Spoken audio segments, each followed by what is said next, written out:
आप सभी का स्वागत है आपके अपने YouTube चैनल जिम स्टडी में। आज की वीडियो में हम लोग डिस्कस करने वाले हैं ये आपका CUT एग्ज़ाम 2023 के रिगार्डिंग पहला क्लास है। ठीक है, यानी अगर देखा जाए आप लोग इसे एज अ डेमो क्लास ले सकते हो। इसके बाद आपको नेक्स्ट क्लासेस भी मिलेंगे। मैंने आपको अपने क्लासेस का टाइमिंग बता दिया है कि एवरी डे सुबह 6 बजे और शाम को 7 बजे 100% आपको वीडियो मिलेंगे CUT एग्ज़ाम के क्लासेस के। तो आपको करना क्या है, सबसे पहले मेरा जो टेलीग्राम है GM स्टडी, आप इसे सर्च कर लीजिएगा। कहाँ पर? टेलीग्राम में। ठीक है, जैसे ही आप अगर सर्च कीजिएगा तो वहाँ पर आपको मेरे YouTube चैनल का लोगो मिल जाएगा। उस लोगो में आपको क्लिक करना है, उसके बाद आपको ज्वाइन कर लेना है। फ़ायदा क्या होगा ज्वाइन करने से? सारे क्लासेस का लिंक वहाँ पर अवेलेबल हो जाएगा अगर आपको नोटिफिकेशन यूट्यूब में नहीं मिलता है, क्योंकि क्लासेस तो छूटना नहीं चाहिए बिल्कुल भी, और सारे क्लासेस चलेंगे। ठीक है, डोमेन का भी, लैंग्वेज का भी और आपका जनरल टेस्ट का भी। जैक बोर्ड के CUT एग्ज़ाम 2023 के लिए क्लासेस जो प्रोवाइड मैं आपको करवा रहा हूँ, सबसे पहले मैं ही आपको करवा रहा हूँ। ठीक है, तो जितने भी व्यूअर है, ठीक है, जितने भी स्टूडेंट हैं, सभी के पास आपको शेयर करना है। आपको उन्हें बताना है कि यहाँ पर क्लासेस प्रोवाइड हो चुके हैं। बिल्कुल भी चिंता नहीं करना, मैं आपको एक्सप्लेन करके बताऊँगा। सटीक तरीके से सारा सिलेबस आपको पार्ट वाइज कवर करवाऊँगा। बिल्कुल भी टेंशन नहीं लेना है। और हाँ, आपको गवर्नमेंट कॉलेज मिलेंगे, इसकी गारंटी है, 100% गारंटी है। सरकारी कॉलेज तो लेना है। क्योंकि बता रहे, अगर आप सरकारी कॉलेज नहीं लेते हो, झारखंड में जितने भी स्टूडेंट हैं बहुत ज़्यादा पैसे वाले स्टूडेंट नहीं है, मैक्सिमम मिडिल क्लास फैमिली से है या फिर लो क्लास फैमिली से है, तो वो इतना पैसा नहीं जुगाड़ कर सकते हैं कि प्राइवेट कॉलेज में आप एडमिशन करवा सकते हो, यूनिवर्सिटी में एडमिशन करवा सकते हो। क्योंकि प्राइवेट कॉलेज और यूनिवर्सिटी का जो फीस है ना, आप लोग सुनकर भौचक्के हो जाओगे। क्योंकि 10,000 से ऊपर यहाँ अगर देखा जाए तो हज़ारीबाग के जितने भी प्राइवेट कॉलेजेस हैं वहाँ पर फीस है सिर्फ आर्ट्स सब्जेक्ट का। सोच लीजिए तो फिर कॉमर्स और साइंस का क्या हाल होगा। तो आपको बहुत ज़्यादा ज़रूरी, अगर आप मेहनत करते हो, अपने माँ बाप का पैसा भी बचाओगे और साथ ही साथ अपना भविष्य भी बचाओगे बिगड़ने से। तो प्लीज़ आपको करना क्या है, चैनल को ज्वाइन कर लेना है और आपको अन्य दोस्तों में भी शेयर करना है। दूसरों की भलाई अगर आप देखोगे तो ऊपर वाला आपकी भी भलाई सोचेगा। समझ में आया ना? तो ये आपको काम कर लेना है। और साथ ही साथ मैं आपको टेलीग्राम में हर एक क्लासेस का प्रैक्टिस सेशन वाला PDF भी दूंगा, क्योंकि बिना प्रैक्टिस सेशन के ये जो आपका CUT इंट्रेंस एग्ज़ाम है वो क्लियर नहीं होने वाला है। क्योंकि ये आपका बोर्ड एग्ज़ाम नहीं है कि VVI क्वेश्चन कर दो और वही छपछपाया क्वेश्चन आ जाएगा, ये पॉसिबल ही नहीं है। ठीक है, हाँ, माना कि ये उतना भी टफ नहीं है CUT एग्ज़ाम 2023। अगर आपका प्रैक्टिस रहा, आप अगर बिंदास और मन से पढ़ते हो रेगुलर, तो 100% आपका ये CUT एग्ज़ाम इतने अच्छे से क्लियर होगा कि आप सोच भी नहीं सकते हो कि यार मैंने इस कॉलेज का रैंक पार कर गया है। बिना देर किए हुए हम लोग क्लासेस को स्टार्ट करते हैं। आज हम लोग लेकर आए हैं CUT एग्ज़ाम 2023 के लिए लैंग्वेज पेपर, जिनका भी हिंदी है, ठीक है, उनका यहाँ पर सबसे पहला जो सिलेबस में पार्ट है यानी बोध, और उसे इंग्लिश में कहेंगे कॉम्प्रीहेंशन। ठीक है, देखिए हिंदी का जो सिलेबस है ना, बहुत सारे यूट्यूब चैनल गलत तरीके से बता रहे हैं, गाइडलाइंस गलत कर रहे हैं। ठीक है, मैं सभी की बात नहीं कर रहा हूँ, अगर आप उनके वीडियो को देखे हैं तो आप समझ जाओगे। देखिए हिंदी का जो सिलेबस है ना, मैं यहाँ पर लेकर आया हूँ। यहाँ पर देखिए ध्यान से क्या क्या सिलेबस है। पहला आपका बोध है। अच्छा, बोध में होता क्या है? अगर बोध में अगर देखा जाए तो बोध मतलब होता है गद्यांश। दो प्रकार के गद्यांश होते हैं, एक होता है गद्यांश और दूसरा होता है पद्यांश। मतलब एक गद्यांश जिसे हिंदी में आप पढ़कर समझ सकते हो, लेकिन पद्यांश को उतना समझ नहीं पाओगे, वो थोड़ा सा कविता जैसा होता है, तो टफ नहीं होता है। ठीक है, प्रैक्टिस करोगे 100% मार्क्स आएंगे, आंसर दे पाओगे। तो गद्यांश और पद्यांश आएंगे, पहला चीज़। दूसरा, रिक्त स्थानों की पूर्ति के लिए खाली जगह भरने वाले वर्ड आएंगे। इसमें कैसे कैसे क्वेश्चन रहेंगे? इसमें इस प्रकार से क्वेश्चन रहेंगे कि आपको कुछ वाक्य दे दिए जाएंगे और वहाँ पर एक जगह पर खाली जगह आपको कुछ वर्ड भरना होगा जो सूटेबल लगे। तो भी वहाँ पर सूटेबल वर्ड अगर मैच करेगा वही आपको भरना होगा। तो इसके लिए कोई भी पढ़ाई नहीं है, इसके लिए सिर्फ प्रैक्टिस है। जितना ज़्यादा क्वेश्चन की प्रैक्टिस करोगे उतना ज़्यादा आप सूटेबल वाक्य वहाँ पर फिलअप कर पाओगे। दूसरा यहाँ पर देखिए पार्ट्स, विलोम अर्थ यानी उल्टा शब्द। तीसरा पार्ट है समुच्चरित भिन्ना अर्थ शब्द, मतलब पारेवाची शब्द। ठीक है, जितने भी भिन्न अर्थ होंगे एक वर्ड के वो भी क्वेश्चन आएंगे। मुहावरे भी क्वेश्चन आएंगे। और वाक्यांश के लिए एक शब्द, मतलब एक वाक्य को अगर एक वर्ड में बोला जाए तो उस वर्ड को क्या कहेंगे, ऐसे ऐसे क्वेश्चन भी आएंगे। वाक्यगत अशुद्धियाँ और उनका शोधन, अगर वाक्य में कुछ गलतियाँ हैं, कुछ वर्ड में एरर है तो उसको सही करना है। और याद रखिएगा सारे क्वेश्चन MCQ रहेंगे। और MCQ में होता क्या है, आपका ऑप्शन भी रहता है, तो डरने की बात बिल्कुल भी नहीं है। और आखिरी में क्रम व्यवस्थापन रहेगा। ठीक है, क्रम व्यवस्थापन में होता क्या है, क्रम के अनुसार आपको व्यवस्था करना, उसको स्थापना करना, उसको सही जगह पर फिल करना है। ठीक है, सारे सिलेबस में आपको कवर करवाऊंगा ना पॉइंट वाइज, टॉपिक वाइज, तो आपको समझ में आ जाएंगे। अभी थोड़ा सा डर लग रहा होगा, डरने की कोई भी बात नहीं है। आखिरी में आपका प्रैक्टिस सेट भी होगा, जो आपके एग्जाम में हूबहू क्वेश्चन आते हैं वैसे ही प्रैक्टिस सेट यहाँ पर करवाया जाएगा, चिंता नहीं करना है। तो चलिए हम लोग पहले टॉपिक को स्टार्ट करते हैं कि आखिर बोध यानी जो गद्यांश होते हैं वो किस प्रकार के क्वेश्चन आते हैं। और हाँ, याद रखिएगा 12वीं के गद्यांश के जैसे क्वेश्चन नहीं आते, थोड़ा सा इसमें भिन्न रहता है, थोड़ा सा अलग रहता है। यहाँ पर सीधा साक्षात देख लो वीडियो में, तकरीबन 3 बोध या 4 बोध या फिर 5 बोध, जितना हमको मौका मिला या समय मिला, इसका PDF डायरेक्ट मैं टेलीग्राम में भेज दूंगा। ठीक है, और आपको सभी को उस PDF से आंसर लिखकर या फिर किसी तरह भी आपको टेलीग्राम में या मेरे व्हाट्सअप में कहीं भी आपको रोज़ रेगुलर समझिए कि एज अ होमवर्क है, आपको होमवर्क कंप्लीट करके मुझे भेजना होगा। इसी तरह यहाँ पर क्लासेस प्रोवाइड होंगे, तो आपको यही काम करना होगा। ठीक है, यहाँ पर देखिए पहला बोध है। ठीक है, पहला बोध में क्या है आपका, यहाँ से पढ़ते हैं। ठीक है, नीचे दिए गए बोध को ध्यानपूर्वक पढ़िए और इसका सही उत्तर चयन कीजिए। पहला यहाँ पर देखिए ध्यान से, संस्कृति और सभ्यता ये 2 शब्द है और उनके अर्थ भी अलग अलग है। सभ्यता मनुष्य का वह गुण है जिससे वह अपनी बाह्य तरक्की प्रगति करता है। संस्कृति वह गुण है जिससे वह अपनी आंतरिक उन्नति करता है, अर्थात प्रेम, करुणा और परोपकार सीखता है। आज रेलगाड़ी, मोटर और हवाई जहाज़, लंबी चौड़ी सड़कें और बड़े बड़े मकान, अच्छा भोजन और अच्छी पोशाकें, ये सभी सभ्यता की पहचान है। जिस देश में इनकी जितनी अधिकता होती है उस देश में हम उतना ही सभ्य मानते हैं, लेकिन संस्कृति इन सबसे अधिक सूक्ष्म होती है, कहीं अधिक सूक्ष्म होती है। वह मोटर नहीं, मोटर बनाने वाली की कला है। मकान नहीं, मकान बनाने की रुचि है। संस्कृति धन नहीं, गुण है। विनय और विनम्रता संस्कृति को अभिव्यक्ति प्रदान करते हैं।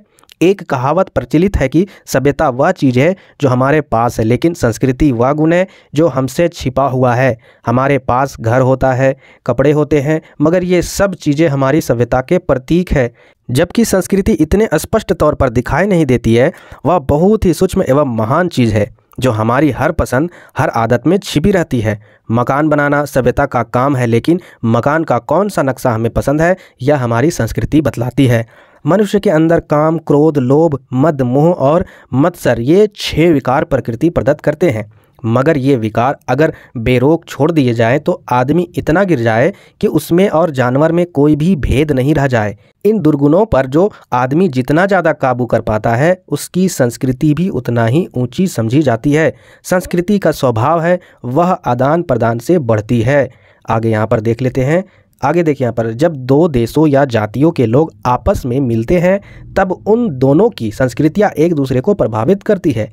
इसलिए संस्कृति की दृष्टि से वह जाति या देश बहुत धनी माना जाता है जिसने ज़्यादा से ज़्यादा देशों या संस्कृतियों से लाभ उठाकर अपनी संस्कृति का विकास किया हो। मैंने आपको यहाँ पर ये बोध पढ़कर बता दिया। अब इसके रिगार्डिंग देखिए यहाँ पर आंसर कैसे हम लोग कम समय में यहाँ पर इसका आंसर निकालेंगे, क्योंकि समय बहुत इंपॉर्टेंट है, ज़्यादा आपको यूज़ नहीं करना है। यहाँ पर मैं समझाने के लिए आपको समय ले रहा हूँ, लेकिन आंसर आपको एकदम अच्छे से निकालना है। देखिए क्वेश्चन क्या आपका, निम्नलिखित कथनों पर विचार कीजिए। विचार कहने का मतलब है पढ़िए पहले चारों कथन को, उसके बाद यहाँ पर ऑप्शन दिया हुआ है, इन ऑप्शन में देखिए कि क्या सही है। तो पहले देखते हैं यहाँ पर पहला कथन क्या है, सभ्यता मनुष्य की आंतरिक तरक्की की सूचक होती है। दूसरा आपका, संस्कृति मनुष्य की बाह्य प्रगति को इंगित करती है। तीसरा, संस्कृति और सभ्यता में कोई मूलभूत अंतर नहीं होता।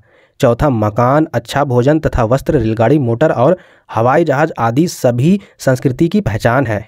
तो बताना आपको चारों कथन में से क्या सही है। तो ऑप्शन में यहाँ पर देखिए, पहला ऑप्शन है केवल 1 कथन सही है, या 2 और 3 है, या फिर 1, 2 और 4 सही है, या फिर उपरोक्त में से कोई नहीं है। तो यहाँ पर अगर आप देखोगे ना ध्यान से, मैं आपको सभी को बता दूँ, यहाँ पर उपरोक्त में से कोई भी सही नहीं है। यहाँ पर आंसर होगा ये आपका ऑप्शन नंबर डी। अब क्यों होगा मैं आपको बता दे रहा हूँ, यहाँ पर समझिए ध्यान से।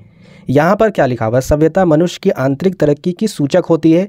अब अगर हम यहाँ पर देखें इस पैसेज में, तो यहाँ पर देखिए ध्यान से क्या लिखा हुआ है, सभ्यता क्या है आपका, सभ्यता मनुष्य का वह गुण है जिससे वह अपनी बाह्य तरक्की प्रगति करता है। और यहाँ पर सभ्यता के बारे में क्या बोला गया है कि आंतरिक तरक्की, जबकि वहाँ पर लिखा है बाह्य तरक्की। अब यहाँ पर दूसरा वाला कथन में देखते हैं कि संस्कृति के बारे में क्या लिखा है कि यह बाह्य प्रगति, और जबकि यहाँ पर अगर पैसेज में पढ़ा जाए तो पैसेज में अगर आप देखिएगा तो यहाँ पर लिखा हुआ है संस्कृति के बारे में। तो संस्कृति के बारे में अगर देखिएगा यहाँ पर कि वह गुण है जिससे वह अपनी आंतरिक, और जबकि यहाँ पर क्या लिखा हुआ बाह्य, तो मतलब दोनों अपोजिट लिखा हुआ है, दोनों अपोजिट लिखा हुआ है, मतलब ये भी रॉन्ग हो जाएगा, ये भी रॉन्ग हो जाएगा। आगे देखिए, संस्कृति और सभ्यता में कोई मूलभूत अंतर नहीं होता है, ये भी गलत है। इसका मतलब यहाँ पर देखिए, संस्कृति जो है वो आपका क्या है, मनुष्य का आंतरिक तरक्की है, जबकि सभ्यता वो बाह्य तरक्की है। तो यहाँ पर अलग अलग है, जबकि यहाँ पर क्वेश्चन में तीसरा में बोला गया कि कोई भी अंतर नहीं है, कोई भी डिफरेंस नहीं, तो ये रॉन्ग है। फोर्थ नंबर देखिए, मकान, अच्छा भोजन तथा वस्त्र, रेलगाड़ी, मोटर और हवाई जहाज आदि सभी संस्कृति की पहचान है। जी नहीं, ये सभ्यता की पहचान है। यहाँ पर आप पैसेज में देख सकते हो, साफ साफ यहाँ पर लिखा हुआ है कि रेलगाड़ी, मोटर और हवाई जहाज, लंबी चौड़ी सड़कें और बड़े बड़े मकान, अच्छा भोजन और अच्छी पोशाकें, ये सभी सभ्यता की पहचान है। तो इस तरीके से आपको दिमाग को कंसंट्रेट करके पढ़ना होगा, खुद से प्रैक्टिस करना होगा। ये मैंने आंसर निकाला, ये मेरा प्रैक्टिस हुआ, आपका प्रैक्टिस नहीं हुआ, चिंता नहीं कीजिए, टेलीग्राम को ज्वाइन करके रखिए, वहाँ पर PDF जैसे दूंगा, उसका प्रैक्टिस आपको करते जाना है। तो चलिए यहाँ पर हम लोग आगे बढ़ते हैं नेक्स्ट वाले क्वेश्चन में। इसी बोध का दूसरा क्वेश्चन देखिए, संस्कृति सभ्यता से इस रूप में भिन्न है कि संस्कृति, मतलब यहाँ पर बोला गया है संस्कृति सभ्यता से इस रूप में अलग है कि जो संस्कृति है समन्वय परक है और सभ्यता नितान मौलिक होती है। जी नहीं, ये गलत होगा, ठीक है। सभ्यता की तुलना में स्थूल और विशाख होती है, ये भी गलत। एक आदर्श विधान है और सभ्यता यथार्थ होती है, ये भी गलत, कहीं भी जिक्र नहीं हुआ ऐसा वर्ड का। देखते हैं आखिरी वाला, सभ्यता की तुलना अत्यंत सूक्ष्म होती है। जी हाँ, ये सही है, संस्कृति सभ्यता से क्या है, अत्यधिक सूक्ष्म होती है। अब आपको मैं आंसर दिखा देना चाहता हूँ बोर्ड में, तो आप यहाँ पर देख सकते हो आंसर, यहाँ पर साफ साफ लिखा हुआ है संस्कृति इन सबसे कहीं अधिक सूक्ष्म वस्तु है। तो यहाँ पर सूक्ष्म के बारे में जिक्र किया गया है, यानी इसका उत्तर होगा ऑप्शन नंबर डी। यहाँ पर दूसरा का उत्तर मिल चुका है। अब आते हैं नेक्स्ट क्वेश्चन, तीसरा नंबर, मानव की मानवीयता इस बात में निहित है कि वह, तो किस बात पर निहित है, यहाँ पर ध्यान से आपको समझना होगा कि भाई मानव की जो मानवता है किस पर निहित है, अपने मन से विद्यमान विकारों या जो भी दुर्गुणों हैं उस पर अगर वो कंट्रोल कर ले, नियंत्रण करने का प्रयास करे, तो यही आपका इसका उत्तर होगा। मैं आपको गद्यांश में दिखा देता हूँ। यहाँ पर देखिए, इन दुर्गुणों पर अगर मनुष्य आदमी जितना ज़्यादा काबू कर पाता है उतना ही उसको संस्कृति में उसको ऊंचा समझा जाता है, उसको ऊंचा प्रदान किया जा सकता है। तो यहाँ पर यह आंसर आपका तीसरा का भी मिल गया। आते हैं नेक्स्ट फोर्थ नंबर, निम्नलिखित कथनों पर विचार कीजिए। पहला कथन क्या आपका, संस्कृति वह चीज़ है जो हमारे पास है, लेकिन सभ्यता वह गुण है जो हमारे अंदर छिपा हुआ है। दूसरा कथन है, मनुष्य के अंदर प्रकृति प्रदत्त विकारों की संख्या 5 है। तीसरा, संस्कृति का स्वभाव है कि वह आदान प्रदान से ही बनता है। तो आपको बताना है कि केवल 1 ही सही है या केवल 2 सही है या फिर केवल 3 सही या फिर ये सभी सही है। तो यहाँ पर ध्यान से समझिएगा, पहला जो यहाँ पर कथन लिखा गया है ये आपका रॉन्ग है।